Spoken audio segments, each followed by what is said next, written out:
So it's taken me a little while to do this review because I've rewatched Star Wars about 3 times. I didn't do that with any of the prequel trilogy, nope, one and done.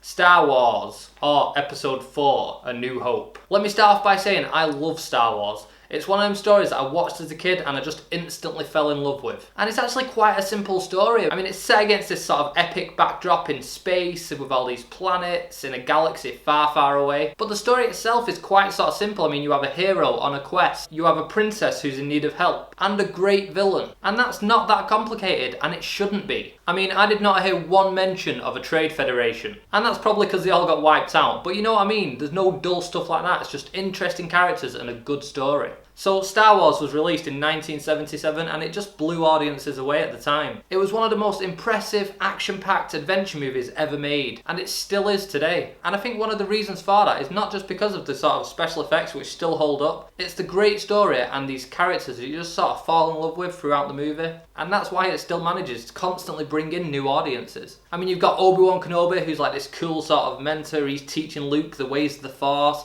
He has a lightsaber. I mean, what kid wouldn't want a lightsaber? You've also got Luke, who's the hero of this story. We follow him. And when we first see him, he's sort of stuck on this farm. He's fulfilling responsibilities to his uncle. You can see he's not sort of happy there. All of his friends have sort of gone off without him. He just wants to sort of have some adventures of his own and like live his own life, but he's sort of stuck in this place. And you instantly do sort of feel for him. I mean, he's a relatable character. And it doesn't hurt that you've got one of the greatest, if not the greatest, villain of all time in Darth Vader, who when you instantly see him in that first scene, you can tell this is an evil guy. I mean, he looks sort of part robot, he's got the helmet. I mean, the guy can choke you from across the room with like a slight hand gesture. He's got a whole sort of asthma thing going on with...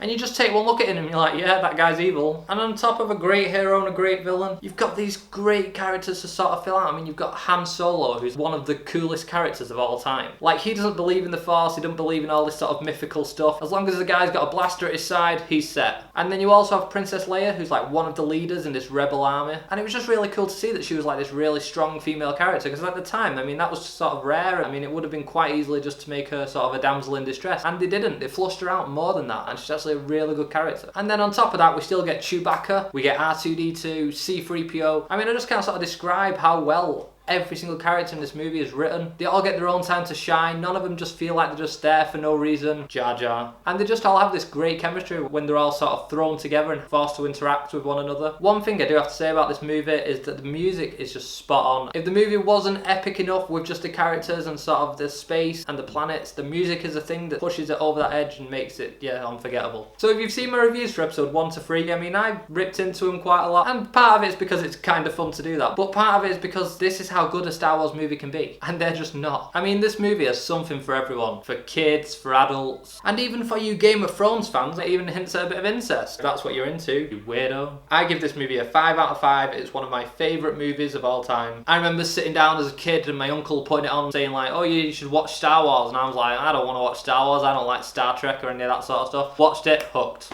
I had to watch all 3 of them and then get disappointed at the prequels along with everybody else. So if you like this review, please don't forget to hit the like button, subscribe to the channel. I will be reviewing episodes 5 and 6 before The Force Awakens comes out in December. But I have also reviewed the prequel trilogy if you want to go back and check them out. Anyway, until next time, thanks for watching.